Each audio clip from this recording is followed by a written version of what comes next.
আমি যে টপিকটাতে তোদেরকে বোঝাতে চলেছি, আমি দেখলাম যে অনেকের কাছে, অনেক ছেলে মেয়ের কাছে এর যে ইনফরমেশনটা আছে ওটা ভুল আছে। যে যেদিন রান করতে যাবি সেদিন সকালবেলায় কি সিচুয়েশন থাকবে, ঠিক আছে? তো অনেকে কি করে না, নতুন নতুন ডায়েট অ্যাপ্লাই করে দেয়। মানে যেদিন যাচ্ছি সেদিনকে রেড বুল খেয়ে নিলি সকালবেলায়, অনেকে কি করে ব্ল্যাক কফি খেয়ে নিল, অনেকে কোনো মেডিসিন নিয়ে নিল, এরকম হয়ে যায় না? অনেকে ইলেকট্রন পাউডার গুলে নিল, অনেকে 4-5টা কলা খেয়ে নিল, রাত্রিরে অনেকে মাংস খেয়ে নিল, অনেকে পনির খেয়ে নিল, অনেকে বেশি দুধ খেয়ে নিল। এই একটা কনসেপ্ট হয়ে গেছে যে বেশি খেলে পরে ভালো রান হবে। কেউ ওষুধ খেয়ে নিল, রিভাইটাল খেয়ে নিল, এটা একটা কনসেপ্ট, রান করবো এগুলো খেলে ভালো রান হবে, ঠিক আছে? ব্যাপারটা আগে প্রথম গোড়াতে এটা বলছি, এটা আমি আমার জীবনের অভিজ্ঞতা বলছি, ঠিক আছে? অনেক মাঠ পাস করেছি, ঠিক আছে, মেডিকেল পাস করেছি, চাকরি পেয়ে চাকরি করিনি, সেই রকম অভিজ্ঞতা থেকে বলছি। প্রথম কথা হচ্ছে, যেদিন মাঠ করতে যাবি, প্রথম কথা হচ্ছে মনকে স্থির রাখতে হবে, এটা ক্লিয়ার, মাথা ঢুকে নে। দ্বিতীয় কথা, আগের দিন ওখানে পৌঁছে যেতে হবে এবং ভালো ঘর নিবি তোরা, ক্লিয়ার? যেখানে ভালো ঘুম হবে। এরকম করবি না যে টাকা বাঁচানোর জন্য একটা করে 5 জন 10 জন 15 জন থেকে যাও, ফ্যান নেই, পাখা নেই, এ নেই ও নেই, বাথরুমের প্রবলেম, এগুলো যেন না থাকে, এটা সবসময় সেট রাখবি ব্রেনে, ক্লিয়ার? এবং রাতের ঘুমটা যেন ভালো হয়। এবার মনে রাখবি, যারা মাঠ করতে যায় তাদের যত ভালোই বিছানা দেওয়া না, ঘুম হবে না। কারণ মনের মধ্যে একটা ভয় কাজ করে যে কালকে সকালে কি হবে, মাঠে কি হবে গিয়ে, যে যত ভালো রান্না থাকুক তাদের ভেতরটা কাজ করে। এটা আমি আমার অভিজ্ঞতা থেকে বলছি, ঠিক আছে? যেটা আমি নিজে মাঠ করেছি সেই জন্য বলছি। তো কি করতে হবে, আগের দিন ওখানে চলে গেলাম, রুম নিলাম যাতে রেস্ট হয়। খাওয়া দাওয়া কি হবে, প্রথম কথা হচ্ছে আমার ডায়েট প্ল্যান ভালো হতে হবে রানিং এর জন্য, এটা মাথায় রাখবে। এবার ডায়েট প্ল্যান মানে সেদিনকে সকালবেলা অনেকে কি করে, কলা খেয়ে এলো, ডিম খেয়ে এলো, মাছ মাংস সব খেয়ে নিচ্ছে, ভাবছে অনেক বেশি গায়ে জোর বেড়ে যাবে, বিশাল। ওরকম নয় সিস্টেমটা। আমাদের শরীর হচ্ছে অভ্যাসের দাস, এটা মাথায় রাখতে হয়। প্রথম কথা, আমাদের বডি প্রতিদিন ট্রেনিং এর সময় কি খেয়েছি আমরা, আমাদের ডাইজেশন সিস্টেম সেই লেভেলেই কাজ করবে। কারণ হচ্ছে আমি প্রতিদিন যেটা খাই, হঠাৎ করে তোকে যদি 1 কিলো দুধ খাইয়ে দিলাম, মাংস খাইয়ে দিলাম, সেটা কি হজম করবে ওই সময়? করবে না। দ্বিতীয় কথা হচ্ছে যে আমরা যেখানে গিয়ে ঘুমাবো, রাত্রিবেলা ঘুম আমাদের ওই লেভেলে হবে না। আবার ঘুম ভালো না হলে খাওয়ার হজম হবে, এটা তো জানিস সবাই।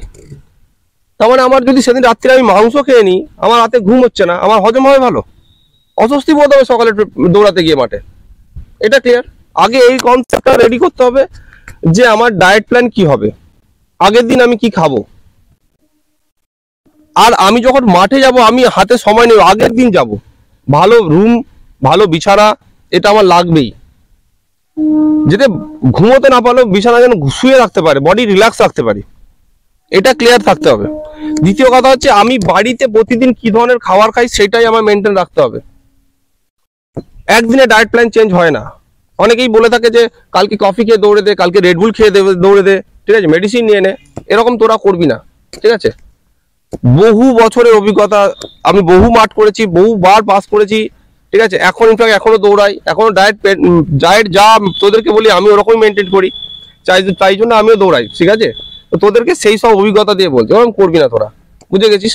এবার কি করবি, আমি আমার একাডেমিতে যেটা করাবো তোদেরকে, এখন থেকে যেটা করাচ্ছি মাঠের, যেটা খেয়ে তোরা ওখানে রান করবি সেটা এখানে প্রত্যেকদিন সকালবেলা সেটা খেয়ে গ্রাউন্ডে নামবি, তাহলে বডি ধীরে ধীরে ওটাকে অ্যাবজর্ব করা শুরু করবে, অভ্যাস তৈরি হবে, ক্লিয়ার? এটা মাথায় ঢুকিয়ে নে। ভালো অ্যাথলিট হতে গেলে তোদেরকে এইগুলো মেনটেন করতে হবে, ভালো দৌড়াতে গেলে এগুলো মেনটেন করতে হবে। এবার কি খাবি, এখন তোরা কি খাচ্ছিস বা কি খাবি, মোটামুটি একটা ডায়েট প্ল্যান সবাইকে দেওয়া রয়েছে, সেগুলো মেনটেন করছিস।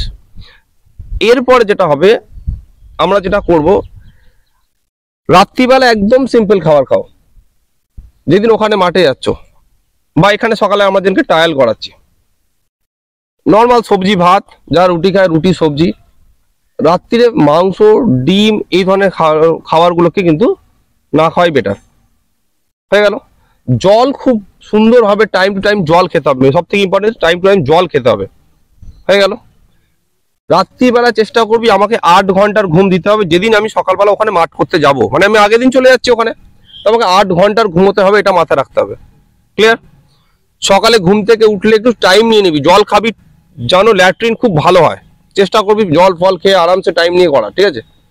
ওটা খুব ইম্পর্টেন্ট জিনিস, রান ভালো হবে না, অস্বস্তি বোধ হবে শরীরে, এটা প্রথম। দ্বিতীয় কথা হচ্ছে যেটা খেয়ে তোরা এখানে গ্রাউন্ডে নাবি সেটাই খাবি। যদি কেউ ছোলা খাস তো ছোলাই খাবি, যদি কেউ ভাবিস যে আমি সকালে রানের আগে কফি খাই, ব্ল্যাক কফি খাই, ব্ল্যাক কফি খাবি, কথা থাকলো। যদি মনে করিস কেউ আমি ইলেকট্রনের পাউডারের সাথে লেবু সাদা নুন দিয়ে মিশিয়ে খাই, ওটাই আমার এনার্জি বুস্ট হয়, আমি সেটাই খাবো, ক্লিয়ার? কেউ যদি ভাবে ছোলা আখের গুড় খাই সেটাই খাবি, কেউ যদি ভাবে সকালে আমি রুটি খেতাম এখানে সেটাই খাবি, যেটা খেয়ে তুই এখানে ট্রায়াল দিয়ে অভ্যস্ত সেটাই করবি, এক্সট্রা নতুন ডায়েট অ্যাড করবি না। যদি নতুন ডায়েট অ্যাড করতে তাহলে 1 মান্থ আগে থেকে শুরু করে দে। এই কনসেপ্টটা ম্যাক্সিমাম যারা মাঠে যারা রান করতে তাদের ভুল হয়, ঠিক আছে? অনেকেই চিন্তা করে যে আমি রেডবুল খেয়ে নাবো, আমি কফি খেয়ে নাবো, আমি মেডিসিন নিয়ে নাবো, আমি ওআরএস খেয়ে নাবো, আমি ডেয়ারমিক খেয়ে নাবো, এই ধরনের সব কনসেপ্ট থাকে ছেলেদের। কিন্তু তোরা এই কনসেপ্টটা রাখবি না, এটা মাথা থেকে বার করে দে। যদি ওখানে মাঠ করতে হয় আমাদেরকে, আমরা অনেক আগে থেকে সেই ডায়েট প্ল্যানেই চলছি, তোরা ওই ডায়েট প্ল্যানটাই মেনটেন করতে থাকবি, গ্রাউন্ডে গিয়েও তাই মেনটেন করবি, ক্লিয়ার? এই ব্যাপারটা বুঝেছিস? এইবার মাঠে নামার আগের সিচুয়েশনটা কি হবে তোদেরকে বলে রাখি, তোরা অনেকে যারা করবে আপাতত, তোরা সিঙ্গাপুরি কলা খেতে পারিস যেটা এখন খাচ্ছিস, ইলেকট্রন পাউডার নিতে পারিস যেটা এখন খাচ্ছিস, ব্ল্যাক কফি খেতে পারিস যেটা এখন খাচ্ছিস, বা আদার্স ওয়াইজ যারা অন্যান্য ছেলেমেয়েরা যারা মাঠে যাচ্ছে তাদেরকে তো এই কথা বলে রাখি, যারা যাচ্ছ তারা আগে থেকে ডায়েট মেনটেন রাখো। কিছু জিনিস বলে রাখি যেগুলো তোমাদের খুব কাজে লাগবে, যেমন হচ্ছে ডার্ক চকলেট কাজে লাগবে, ঠিক আছে? ইলেকট্রন পাউডার থাকবে, 1 লিটারে একটা ইলেকট্রন পাউডার নিয়ে নাও, ওষুধের দোকানে পাওয়া যাবে, তার অর্ধেকটা 1 লিটার জলে গোলো, একটা পাউডারের প্যাকেট নাও, ইলেকট্রনের প্যাকেট নাও একটা, অর্ধেকটা 1 লিটার জলে গোলো, তার মধ্যে একটা লেবুর অর্ধেক কেটে দাও, আর 1 চামচ সাদা নুন দাও, দিয়ে গোলো, এবং মাঠে নামার আগে সেটা ধীরে ধীরে অল্প অল্প করে খেতে থাকো, হিউজ এনার্জি দেবে দৌড়ানোর জন্য, ক্লিয়ার? ব্ল্যাক কফি আমরা যারা এখন খাচ্ছি তাদেরকে বলি ওখানে গিয়ে ব্ল্যাক কফি খেতে পারো, ব্ল্যাক কফিতেও ভীষণ এনার্জি দেবে, বুঝতে পেরেছো? আরো একটা ভালো একদম জাদুর মতো একটা জিনিস আছে, সেটা ওখানে গিয়ে করা সম্ভব হবে কিনা আমি জানি না, তাও বলে রাখি। বিট গাজর চলো, বিটটাকে রস বার করতে হবে, তাকে মিক্সিতে দিলে রস হলো, রসটা নেগড়াবে, তার মধ্যে একটা লেবু দেবে, তার মধ্যে 1 চামচ মধু দেবে, গুলে খেয়ে নেবে, এটা ভীষণ ভালো ডায়েট, রানিং এর আগে খেতে পারো, হেভি এনার্জি দেবে। বা সিঙ্গাপুরি কলা খেতে পারো, সেটা কিন্তু সেটাকে আগে থেকে শুরু করে দিতে হবে, তাহলে পরে এই জিনিসটা হতে হবে। এবার এই খাবারগুলো মেনটেন হয়ে গেল, এবার রানে যখন আমি ঢুকছি বলে দিলাম এগুলো খেয়ে নিলাম, আমি 1/2 ঘন্টা আগে খেয়ে নিলাম। যদি আমাকে ভেতরে জল অ্যালাউ করে তাহলে আমি ওয়ার্ডের সঙ্গে করে নিয়ে যাবো, ইলেকট্রন পাউডার গুলে জলে নিয়ে যাব সঙ্গে করে, ঠিক আছে? যদি কারো ওজন কম থাকে সে ওজন বাড়াবে, তারও ডায়েট বলে দিচ্ছি, ঠিক আছে? সেদ্ধ আলু নিয়ে যাবে, তার সঙ্গে ডেয়ারমিক নেওয়াবে, তাতে এনার্জি পাবে, ওয়েটও গেইন করবে, আর সিঙ্গাপুরি কলা নিয়ে যাবে, সঙ্গে সঙ্গে 1.5-2 কিলো ওজন বাড়বে ওর, আর জল, এই খাবার খেয়ে সে ওজন বাড়াতে পারবে। যদি কারো ওজন বেশি আছে তাকে মনে রাখতে হবে যে এখন থেকে তাকে ওয়েট লুজের এক্সারসাইজ করতে হবে, আমি নিশ্চয়ই এই নেক্সট ভিডিওতে ওয়েট লুজের এক্সারসাইজ দেবো, এবং তাকে মনে রাখতে হবে যে আমি ভারী কোনো খাবার খাবো না, খাবারের পরিমাণ কম থাকবে, কিন্তু আমার এনার্জি হতে হবে, এনার্জি দিতে হবে। সেই জন্য বলে রাখি ইলেকট্রন পাউডারের যে জলটা বলছি সেটা খুব ভালো, অল্প অল্প করে তুমি খেতে থাকো, এতে দুটো উপকার, এক তো এনার্জি পাবো, দ্বিতীয় কথা আমার হ্যামস্ট্রিং চোট হবে না, কোনো জায়গায় টান লেগে যাবে না, আমি ইনজোর্ড হব না। এই ডায়েটটা মেনটেন করলে আরামসে রান করা যাবে, মিটে গেল। এবার রানে যখন আমরা ঢুকছি, গ্রাউন্ডে যখন ঢুকছি, সেই সিচুয়েশনে আমার মাথা কি হবে, দোনো করবে, আমি পারবো কি পারবো না, এই জায়গাটায় মনকে স্থির রাখতে হবে, আর এইটা ভাবতে হবে যে আমি আমার বেস্ট করব। কোনো জায়গায় আমি রানিং করার সময় থামবো না, আমি কোনো ছেলেকে দেখে স্পিড নেব না, রানিং এর প্রথম যে ধাপটা স্টার্ট হবে, ঠিক আছে, সেই স্টার্টটা কি নেব, একটা ক্যাজুয়াল রিদিমে স্টার্ট হবে, খুব স্লো হবে না, খুব ফাস্ট হবে না। যখন আমরা বডি ধীরে রিদিম নেওয়া শুরু করব, কিছুটা যাওয়ার পরে মোটামুটি 1 কিলোমিটার 2 কিলোমিটার 3 কিলোমিটার যেতে যেতে বডি হিট হতে শুরু করে, বডি একটা আলাদা রকম ওয়ার্ম আপ নেয়, তখন দেখবে দৌড়াতে কিন্তু একটা আর ওই যে কষ্টটা ওটা হচ্ছে না, একটা বডিতে রিদিম চলে এসেছে। এবার তখন আমাদের কাজ হচ্ছে ওই রিদিমটাকে একটুখানি উপরের দিকে নিয়ে যাবো, কারণ আমি যদি বেশি উপরে নিয়ে যাবো না, বেশি কম না, কারণ যদি আমি বেশি স্লো হয়ে যাই তাহলে টাইমে ফিরতে পারবো না বা কমপ্লিট করতে পারবো না। তাহলে আমাকে সেই আন্দাজটা রাখতে হবে যে আমি এতটা স্পিড নিয়ে যাচ্ছি, যে 3 কিলোমিটার পার হলো হাতে রইলো আর 2 কিলোমিটার।